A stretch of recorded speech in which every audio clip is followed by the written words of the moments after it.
Welcome to This Week in Film. Welcome to This Week in Film, special birthday edition. That's right, it's Nick Pinunto's birthday today. I'm Midwest Matt, and here we are celebrating Nick turning 37. Yay! I made it. Well, thank you very much. You're very welcome. So this is the weekly podcast where we get together. We talk about the movies we watched over the past 3 days since we last recorded a podcast. And yeah. Hey, wait, are you gonna post this today, or are you gonna wait till Friday? I don't know. Maybe I'll do it today because I'm busy the rest of the week with work. Gotcha. So we'll put out 2 episodes in 1 week. It's not against the rules. We make our own rules. That's right. I don't need no stinking rules. Yeah. So Matt, we each watched a movie this week. Did you happen to watch Escape Plan? I did not see Escape Plan. Oh. I did not get a chance. Oh, what a shame. I'll talk about that first then. All right, feel free to spoil stuff, but I'll try to get around to it sometime relatively soon. Yeah, I don't think you need to worry about Okay, watching never it. mind then. Yeah. So I watched the movie from 2013 called Escape Plan, starring Sylvester Stallone and Arnold Schwarzenegger, and co-starring 50 Cent, Vincent D'Onofrio, and Sam Neill. Sam Neill? Yeah, Dr. Grant shows up. I wasn't expecting that one. Neither was I. He walks in and he plays a doctor, and I was like, Dr. Grant. So Escape Plan is about the adventures of Sylvester Stallone's character Ray. He gets himself for a living locked up into prisons and then escapes in order to help the prison Test their security. Test their security, exactly. So he gets put in jail and then he escapes, and then the prison adjusts their way of things. So he's been doing that all over the country. They say he works for the Federal Board of Prisons, and he's gone through to all the major maximum security prisons all over the country. Yeah, I don't buy that. That's not something I can picture Sylvester Stallone doing. Sean Connery can pull it off. Sylvester Stallone, I don't know. Well, so then he gets out of jail from the preview one, or from the movie starts while he's in prison, and then we get to see him escape, and then they explain to us how he was able to escape. And so he gets out. Is that part fun? What's that? Sorry, you're just trying to go through the plot, and I'm asking you these questions as you go. No, please. The movie's terrible. Okay, cool. Is that fun? Sometimes, Sherlock Holmes movies, stuff like that, where they kind of show how things work. Maybe the show more than the movies. I don't know, but that's kind of fun. Getting to see how it works. Is it fun there? It's terrible fun. The movie's bad. It's a bad movie, but I enjoyed the hell out of it. So one of the things that he does is he gets himself thrown into solitary confinement, and while he's in there, he learns the patterns and routines of the security guards that watch him, and then he makes his escape based on that. But it's all done pretty heavy-handedly and with no sense of realism. Any sense of time? Is it it takes him 3 months to figure out their patterns, or is it he's in there for a day? No, he's in there for 6 months, I think, this first prison. It takes him 6 months to get out of jail. I see. And then, in order to get into solitary confinement, he has to get into a fight with other inmates in which he stabs another man in the heart. Oh. He gets himself thrown in the solitary confinement. Yeah. That's good. I know if I were a prison and I were hiring somebody to test the security, I would want to make sure that they end up killing a few prisoners here and there. Yeah, you got to make your mark. And so anyway, he gets out of jail, and then he gets the next day at work. He gets propositioned with another big job. Vincent D'Onofrio is his partner. He's like the money man. He lives on the outside where Stallone goes inside to do all of his work. Mm-hmm. And it's a lady who says she's from the CIA, and they want to test this like a black site, like a Guantanamo Bay kind of prison where they send all the bad people. And so Stallone agrees, and they send him to the prison, and immediately it's nothing that he signed up for. It turns out Vincent D'Onofrio is the bad guy. Oh, like because it's Vincent D'Onofrio, right? Yeah, exactly. That's all he ever plays. Yeah. He has betrayed Stallone, and they set him up to go to this black site prison where he'll never be able to escape. Dun dun dun. Yeah. And so I'm gonna make a movie just so that I can cast Vincent D'Onofrio as a good guy, right? And that'll be the plot twist. Oh, and then he's actually good. So Stallone shows up in the super maximum security prison, and Jim Caviezel plays the warden. Jim Caviezel, isn't that the guy that played Jesus? Yeah, I didn't know he was ever in anything else. He's been in a lot of stuff. He's a good actor. All right. I think. Have you ever seen? I can't think of the name of it. Crap. It's about another prison break. The Count of Monte Cristo. I think I did see that. That's a great. Did it have Guy Pearce in it? Yes, it did. Okay, yeah, I saw that. Yeah, that's a good movie. Yeah, I see everything with Guy Pearce in it, which isn't the best way to live life, because even though he's great, he's in terrible stuff. Did you see the one where he was in space prison? Probably. Yeah, me and Lou went and saw that in the theaters. It was great. So anyway, Stallone's in super jail, and he finds out that he's been betrayed, and he's got to get out. So the first thing he does is make friends with Arnold Schwarzenegger, who is also in prison. And what? What's that? What's Schwarzenegger in prison for? He's in prison because he knows someone who is wanted by the federal government. That's why he's in jail. He knows someone who what? He's in prison because he knows a guy. He knows a guy who's like Robin Hood. He robs from the rich and gives to the poor. And okay, so Schwarzenegger knows this guy.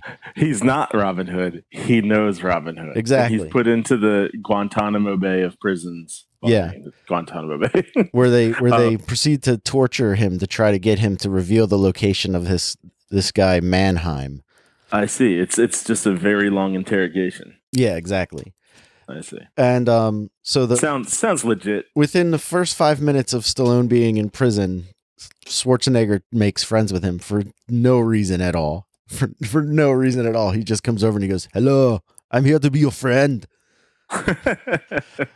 and Stallone is like, "Okay, you gotta do it." That my childhood self would find that so weird. Because as a child, they were opponents. The problem with this movie is that it didn't get made 20 years ago. If they made this movie 20 years ago, it would have been so great.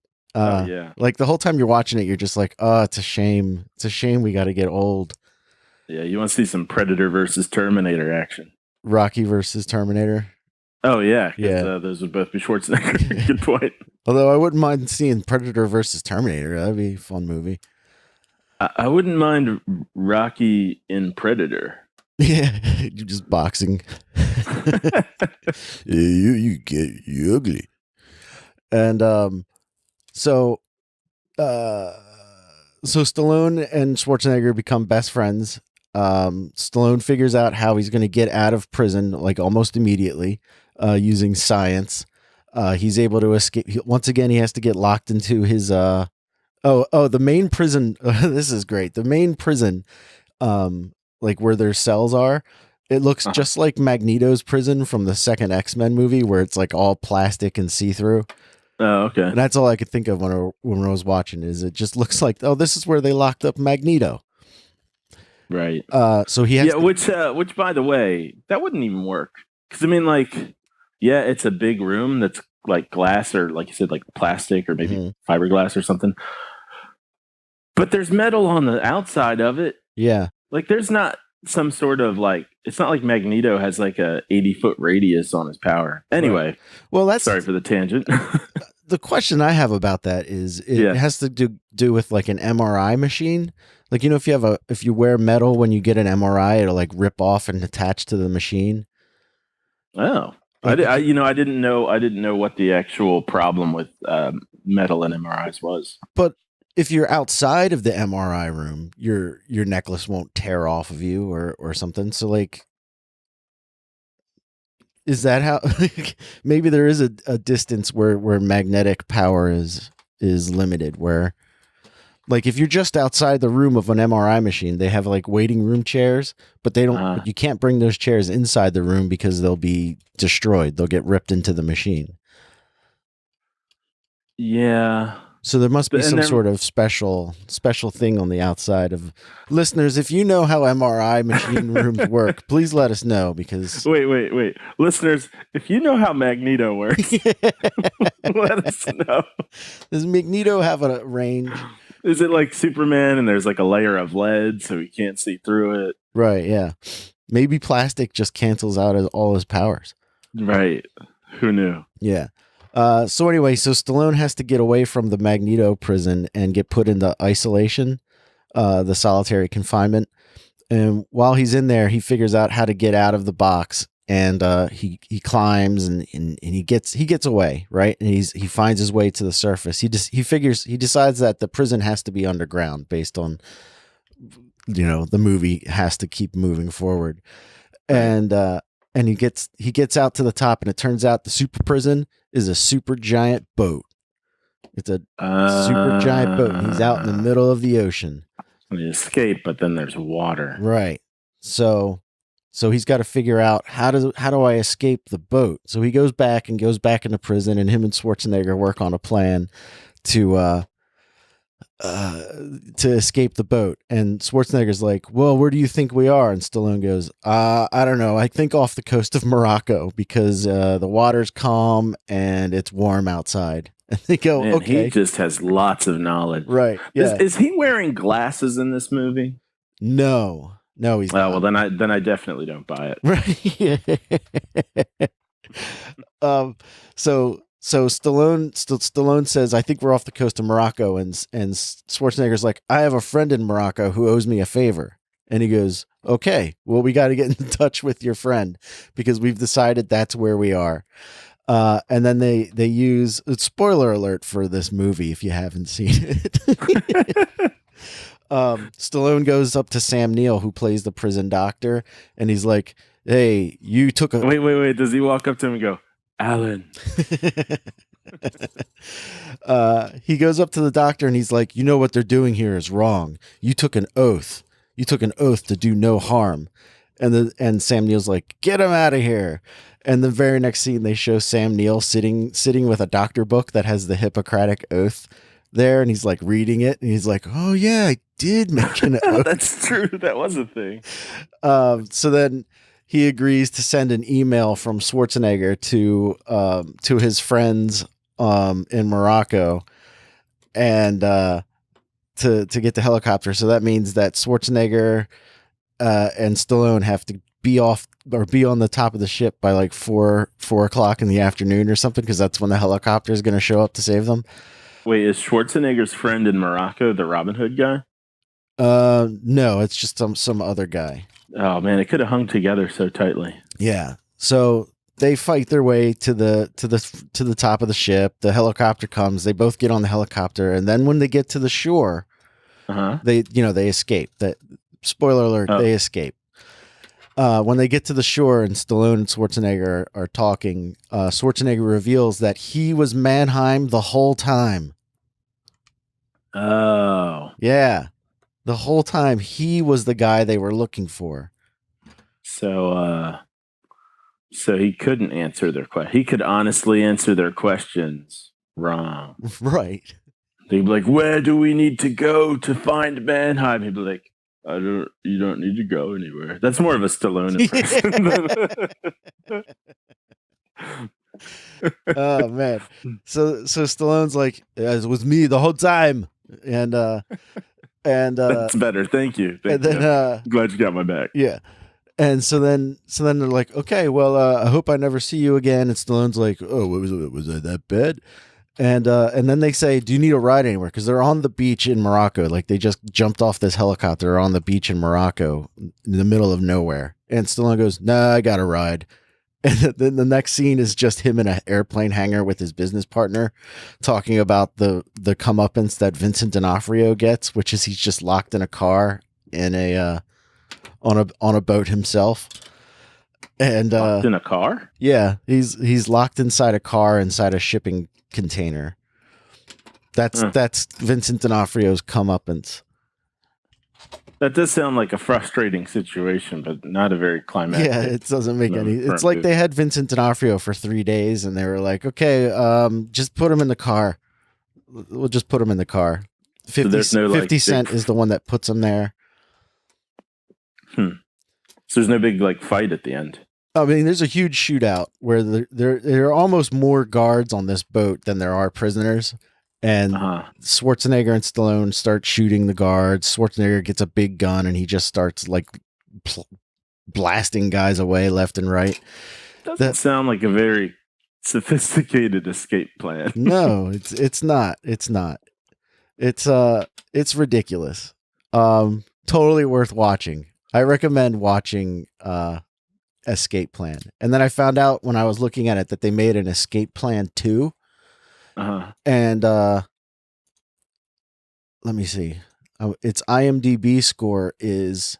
So this movie's IMDb score was 6.7, which I thought was a bit generous. Wow. Yeah. Escape Plan 2, Hades, which also stars Stallone somehow, is... But not Schwarzenegger, huh? No.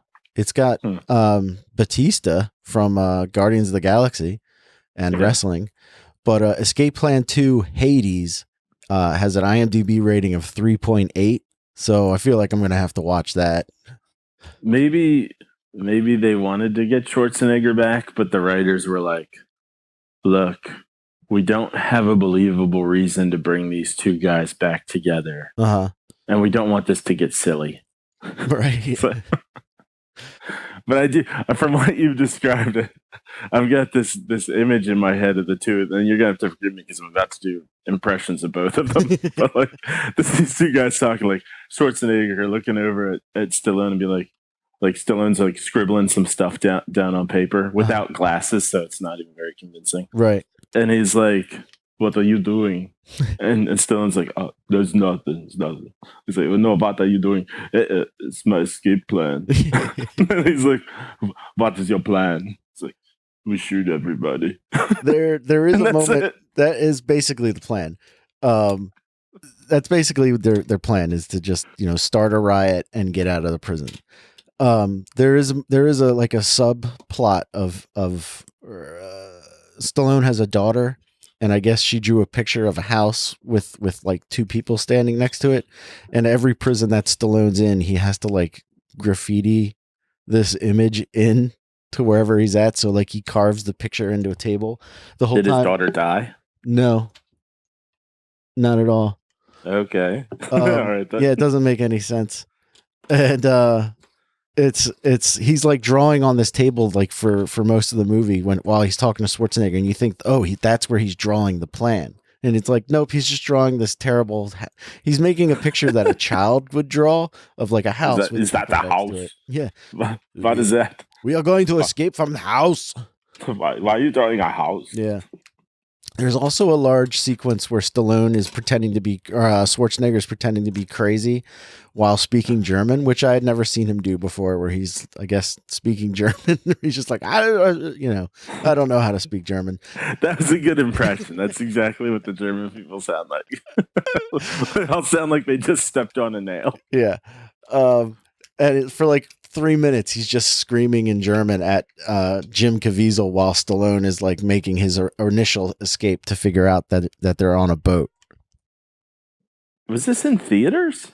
It was in theaters. Wow. And I looked up the numbers for it. The movie made $25 million in the U.S., which is, not super great, but it made $112 million worldwide. What was the budget? In addition to the 25. I didn't see that. But it's got to be like, I want to say $20 million budget, maybe more. I mean, I remember when Stallone was like the highest paid actor. Yeah, he would get paid $20 million per movie. Yeah. Those were the days. Those were the those were the days. But yeah, the movie made a ton of money overseas, and it's directed by a guy named Mikael Halfstrom, who made The Right. I don't know if you ever saw The Right. I never did. No, but it's got Anthony Hopkins in it. He made this and The Right and a couple other movies, but I guess he's more of like a foreign director where like they make movies for overseas. Like it's more for the international audience than the American audience. Different market.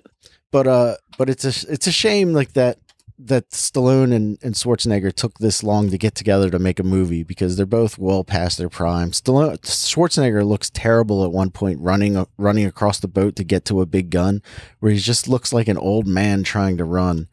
And Stallone, every scene that he's in, you can tell right before they did the scene, he did like 50 push-ups or something because his veins are like popping out of his arms and stuff, and he looks just so stiff moving around. And it's just a shame they couldn't make this movie when they were young and in their prime. And then all I could think was how awesome this movie would be if it starred The Rock and Jason Statham. Yeah, that's probably how it should have been made. I mean, that would have been if it wasn't going for some sort of nostalgia grab. Yeah. But, The Rock and Jason Statham are probably pretty expensive right now. Yeah. I mean, The Rock is, I'm sure. I don't know about Jason Statham. He's in a lot of like, he kind of jumps between stuff that's out in theaters and stuff that can go straight to DVDs. He's sort of in that. He seems like the kind of guy who just says, "You're going to give me money? Sure, I'll do it." I feel like he probably goes, "Does it sound like fun?" Yeah. And that's probably about it. Like, does that sound like it would be fun for me? Oh, it does? Okay, cool. Yeah. Like he's got that Megalodon movie coming out this summer. And it seems like, well, that looks like it's a big shark movie. I get to spend a bunch of time at the beach. Let's do it. Yeah. Boy, that looks like it should just be on Sci-Fi. Yeah, it does. It looks just terrible. I will be in the theater. Don't get me wrong. I'm going to see this movie. But yeah, it looks like it should be on TV. But I also got this sort of image while you're talking about the painting or the drawing of the house. Of like Stallone going back to his daughter and being like, "Hey, you probably need to destroy this drawing, and you might want to lay low because I have been tagging every place I've broken out of with your stuff. Yeah, and they might be coming for you at some point." And it gets to the point where you think maybe his daughter didn't draw this picture and it's just his drawing of a house with people next to it. This is the real story about that character is he just wants a home. Yeah. That's why he's going to all these prisons. He's hoping one will be the final one. Where he goes, I like it here. Yeah. This is my home. So that was Escape Plan. It's terrible. I might have to step away for a second because I think my twins are waking up. Okay. So I'm going to hit the pause button and then we'll be back in a minute. Okay. And I'm back for my exciting adventure. So yeah, that was Escape Plan. It was an hour and 55 minutes long. I'll never get it back, and I'll probably watch it again. Okay. Next time I'm out in Delaware, I'll watch it with you. Okay, that sounds good. We'll do it that way. So joining us now are my two little twins. They're looking at me like I'm crazy because I have on headsets and I'm talking into a microphone. And Charlotte's picking her nose, so that's exciting. So am I. Never mind. So Matt, what did you see this week? Well, I believe you saw Fahrenheit 451. Yes, the classic movie from the 60s. No, an HBO original from this year, starring Michael B. Jordan and what's the other guy? Michael Shannon. Yeah, General Zod himself, right? Yeah. Yeah. So I saw the preview for it, and I feel like HBO usually does pretty good movies. Like when I watched like Game Change, the movie about Sarah Palin. And the Bernie Madoff one with who's the guy from Analyze This? Robert De Niro. Robert De Niro was in a Bernie Madoff movie? Yeah, please, Bernie Madoff. I thought those were good. So I thought, all right, HBO movie, their shows are good. This should be good. I like Michael B. Jordan from what I've seen him in. And I did not care for it very much. No, it wasn't very good. No. It was boring. It was really boring. My biggest problem with it was so like hit you over the head and so kind of overly dramatic. There just wasn't any subtlety to it at all. Yeah.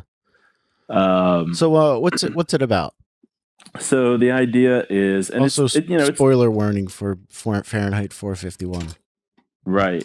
And if you don't want anything spoiled for something good, I now I've never actually read the book, but I kind of walked away from this going, I should read the book. So if anyone out there doesn't want things from the book spoiled. Did you ever see the original movie? No, I never did. Yeah, me neither. That's supposed to be a good movie. I'll bet it is. And yeah, so I'd say, I'm sure lots of it's updated.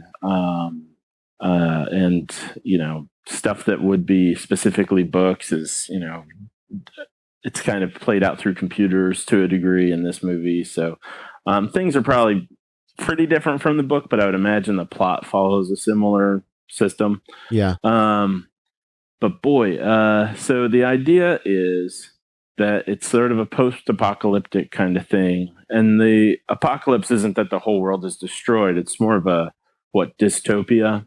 And books have been outlawed and largely destroyed. And firemen now are just people who go and burn books and remove the identity of people who have had books, and they call them eels. I don't really know why. Yeah. Their punishment seems kind of weak, because it's like, hey, now you're not identifiable. Right. So you can go rob a bank because you got no fingerprints. Right. Yeah. The people that they arrest were already kind of living off the grid anyway. Yeah, and then they don't seem to go to jail. They just have their fingerprints burned off.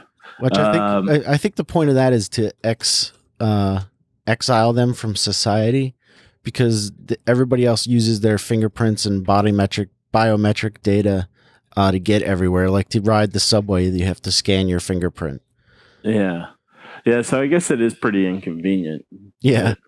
But I mean, I feel like you could just go rob all those people and they'd be like, who did it? Oh, someone with no fingerprint. Okay, well, that's like 1 million people now. Right. Yeah.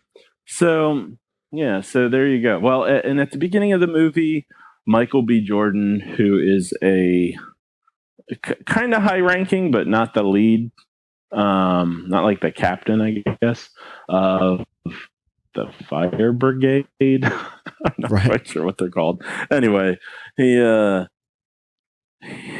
burns some computers and then sees a woman willing to burn herself in a huge pile of books. Yeah. And it gets him thinking, like, oh man, maybe there's something here. Maybe there's something to this. Are these books people are worth really motivated. Dying for? Yeah, I've been doing this for years and I've climbed up the ranks. I think they say it's something like 16 years. But it's just occurring to me now that maybe books aren't so bad.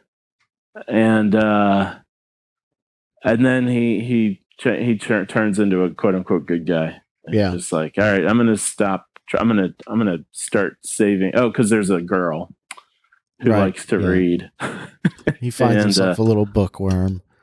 Yeah, and he falls in love with her, and he sort of joins her underground book club, and then he gets found out by Michael Shannon and people, and they kill him.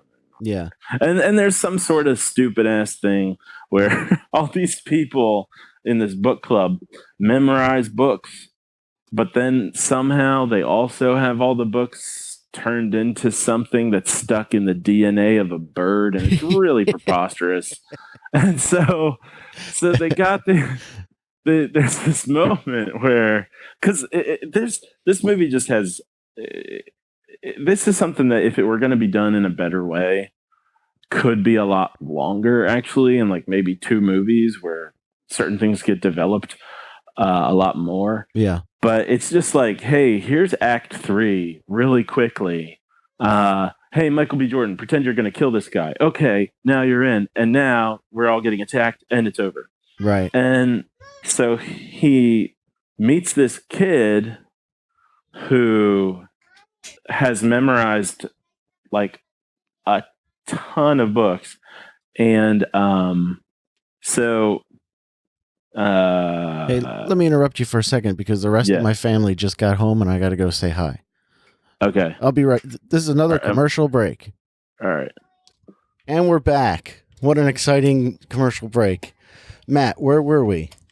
Well, I was saying that once Michael B. Jordan gets into this book club, this underground crew, he meets this kid who's really, really impressed with himself for having memorized like a zillion books. Yeah. And I don't remember exactly what the number is, but it's so ridiculous that there's no way that a kid this age, even if he started reading when he was 1 year old, had time to even read the books, let alone memorize them.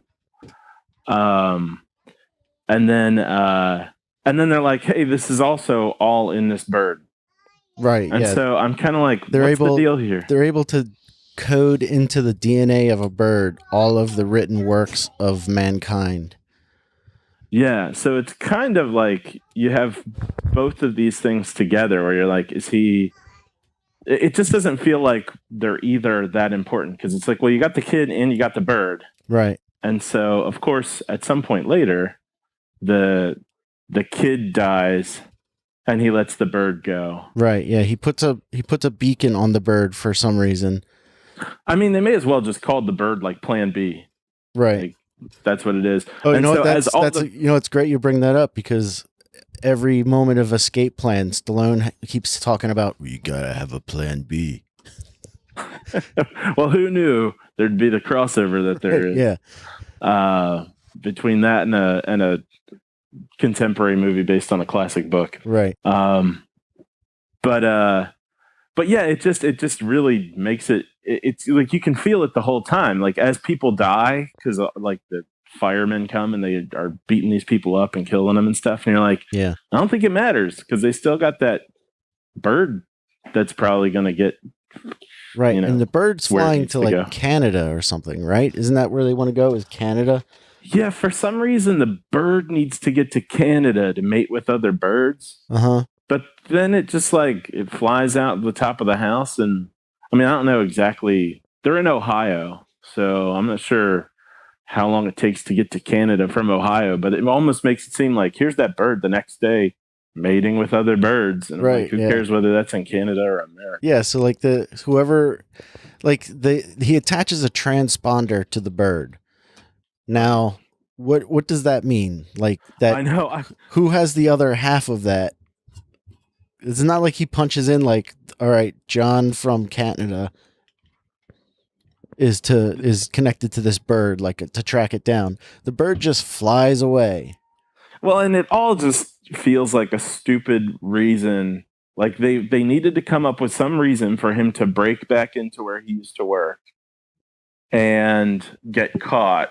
And so that was it. He's breaking in to get some sort of transponder. And I'm like, first of all, why is this at his job? Why do they have a bird transponder at work? Right. Yeah. Second of all, they show that earlier in the movie. He pulls out a transponder when they're driving the bus, the fire truck, someplace that's like off the grid a little bit, like away from the Siri computer system. Mm-hmm.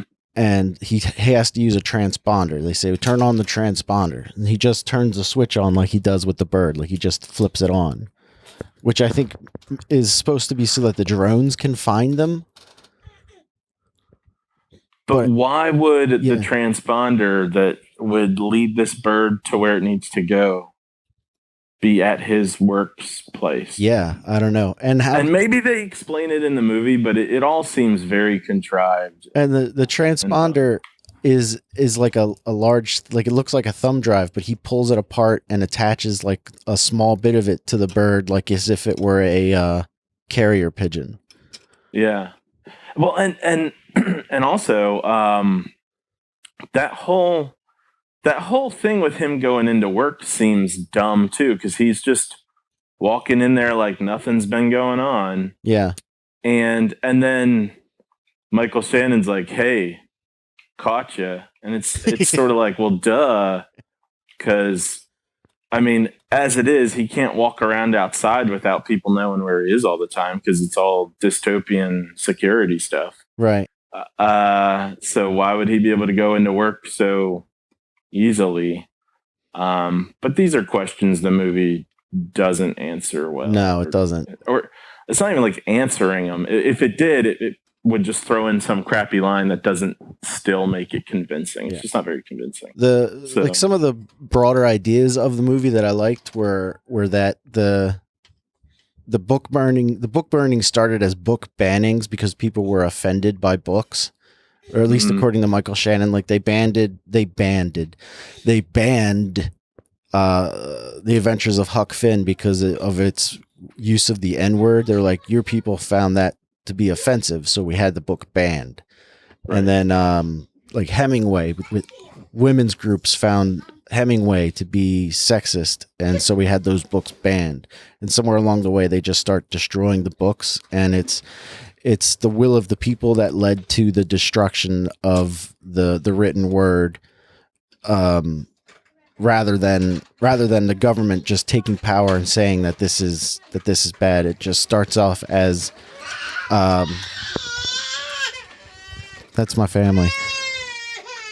They're making noise. So it's like the destruction of the written word wasn't the commands of some totalitarian dictatorship, but rather the gradual decline of society, which I thought was an interesting concept. Couldn't quite hear all that. It was good. It was all really good.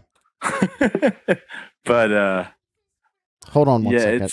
We're going to take another commercial break. And we're back. So,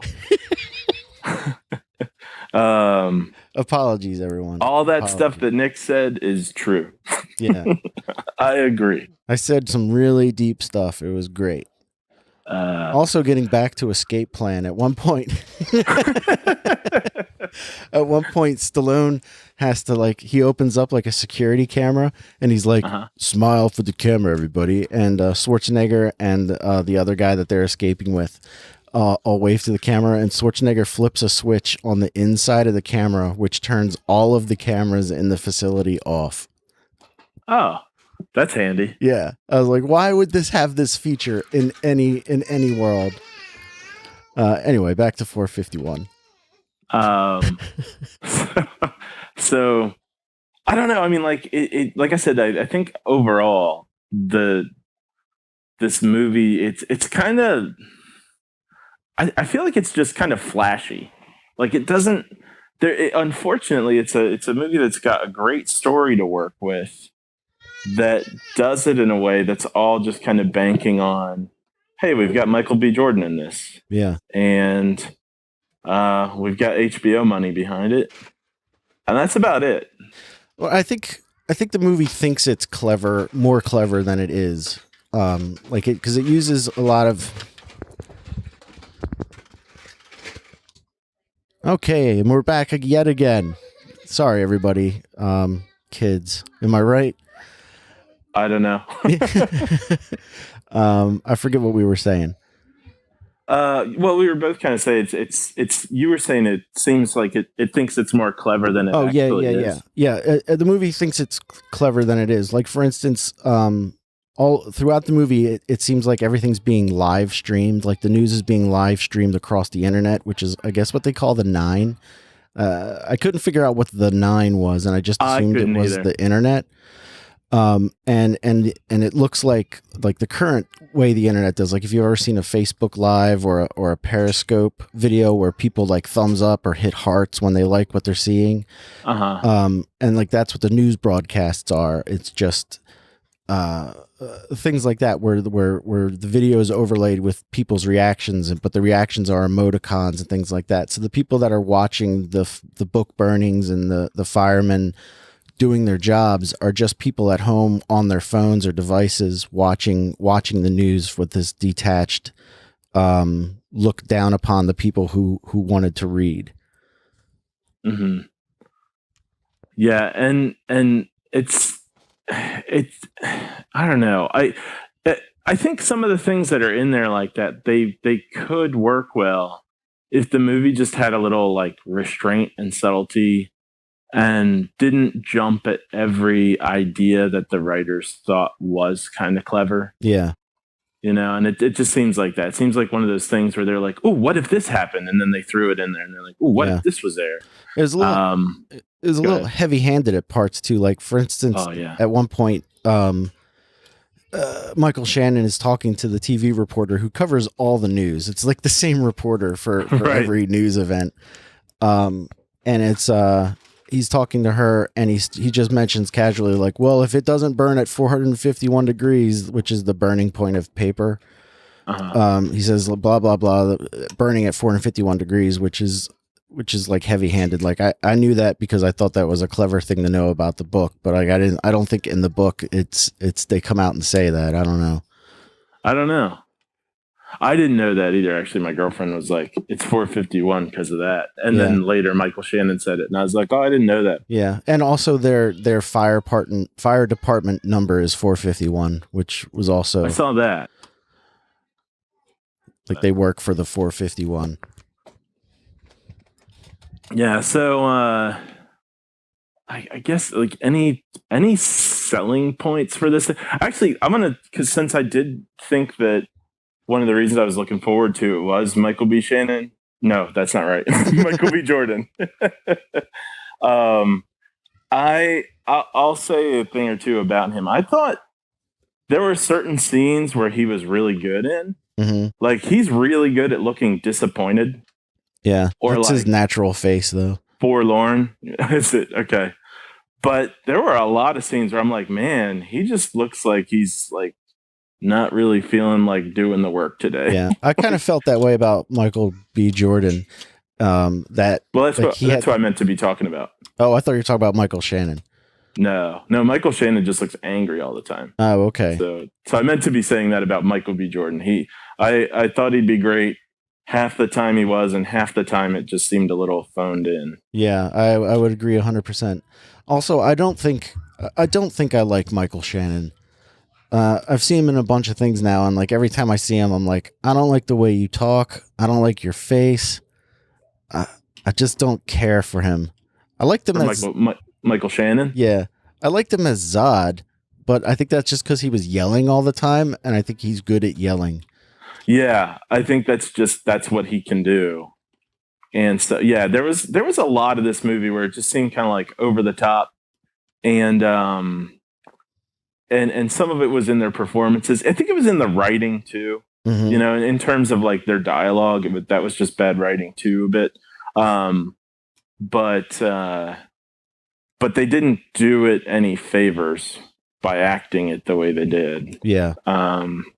At the beginning, or I guess a little bit past the beginning, early on, there was something where when Michael B. Jordan's first burning stuff, I thought, man, he doesn't seem like he's really into this. And then later I was like, maybe that was his way of trying to show the ambivalence that he was feeling burning stuff, like even early on. Yeah. But it didn't come across that way. It came across more like he just didn't care to act. Yeah, there's no real journey for him. Like the movie starts off with him being gung-ho about, well, actually, it doesn't even start with him being gung-ho. He's just kind of doing his job. And then halfway through the movie, he's like, why are we doing this? I guess I'll sacrifice my life for it. Yeah, and instead of doing much to try to build that up, to go, hey, look, he is having to turn this corner from being really into it to questioning it to really going against it. Instead, they just emphasize that he's friends with Michael Shannon. They're like, hey, at the beginning, look at them hugging each other in the street, which is weird. Yeah, they and go ahead. No, you go ahead. So yeah, there's this weird relationship between them, which sort of looks like protege and I don't know, teacher. But then it's also like they're just like palling around, and it's weird and it's strange. Like it just doesn't work. Yeah, they turn and Michael on each Shannon other. is not the guy for that. They turn on each other so easily, like that. There's no real conflict there, other than, oh, they used to be such good friends. This guy who works for this other guy. Yeah, and you don't get to see Michael B. Jordan go from being really into his job to like being kind of uncomfortable, and then really turning that corner throughout the movie. Yeah. So I guess it's just badly done. They go from best friends to, well, I guess I'll kill you. Yeah, without a lot of sacrifice. Well, and then there's also this thing throughout the movie where Michael Shannon's character is writing like in secret. Yeah. And I get that maybe he's supposed to be like hating this part of himself too. But, there are just certain ways that things play out where what feels most natural is that and it's not that I want a happy ending, because I don't care what the fuck happens in this movie. By the end, I'm like, just end. Uh-huh. But it seems like the most natural ending would be that Michael Shannon would probably commit suicide or something. He would either change his mind. Yeah, like he would be torn apart with himself, but instead he burns Michael B. Jordan, and he's upset about it, I guess, but it's not. Well, it just doesn't work. They kind of try to put across the line that Michael Shannon appreciates the value of the written word. Like the things that he writes down are like deep thoughts that he has. Or like at one point he writes down something that says, there's never been a person that trusted you that you haven't betrayed, kind of thing. Like deep thoughts. Yeah. And foreshadowing. Right. Yeah, exactly. There's no comeuppance for him for doing that. He writes that stuff down, and then when he's done writing it down, he burns it so that I guess he doesn't get caught writing things down. Mm-hmm. I also think it's a little odd for a world that is it just fiction that is against the rules, or is it? No, I think it's everything. Because at the beginning he said he says you can read all that you want. You can read the Bible and Moby Dick and another book. And yeah, and then like that's it. So like I couldn't figure out, because everyone seems to be literate in this world. They all know how to read and write. So like what writing is against the rules? Yeah, I had that question a handful of times throughout the movie, because they do end up having to read a fair amount of things, like just little things here and there. Yeah. Well, I mean, just like watching the news, like they have all that text going over the news from the social media stuff. Like you have to be able to read it and write it in order to participate. But then at the same time, it's like you can't really text. You can only put smiley faces out. Yeah, that's true. Like I think that's what a lot of that stuff was. Like you said, that stuff exists now, but it seemed almost like that was all people could say. It was like, okay, smiley face. Here's my reaction. I can't put my thoughts into words. Okay, so you're saying that the people who can read are like the eels anyway. I don't know. I think that's what I'm saying. It's like you can't really know. It doesn't, and that you don't need it all spelled out for you. If the movie can kind of adhere to its own structure and rules, it would be clearer, I think, by nature. Uh-huh. But it just doesn't. I don't think they really had the people making the movie really had a good idea of what they were going for. Okay. That's kind of like what were we talking about last week? There was something in there where I was like, wait, if the rules aren't clear, what movie did we see last week? I don't know. Let's step into the Wayback Machine. We talked about. Oh, it was Cargo. It was Cargo. Cargo, A Quiet Place, and Split. Yeah, it was the Cargo one where I was like, these rules, it doesn't follow its own clear enough rules for the audience to kind of understand it all. Right. And I think this it's got different kind of rules to set up. So it's not exactly a one-to-one comparison, but I think in a way this one's worse, because you got people who just like seem like they've never read, but also seem like they can read really well. Right. and yeah, it's a big ambiguous mess that's more Flash and I think a little bit of like trying to take advantage of like what's going on in pop culture right now and like politics and stuff. Yeah. And instead of actually being smart, it's just like, well, we can throw this out there and people watch it because they're all pissed off about the world. Right. Yeah, it's true.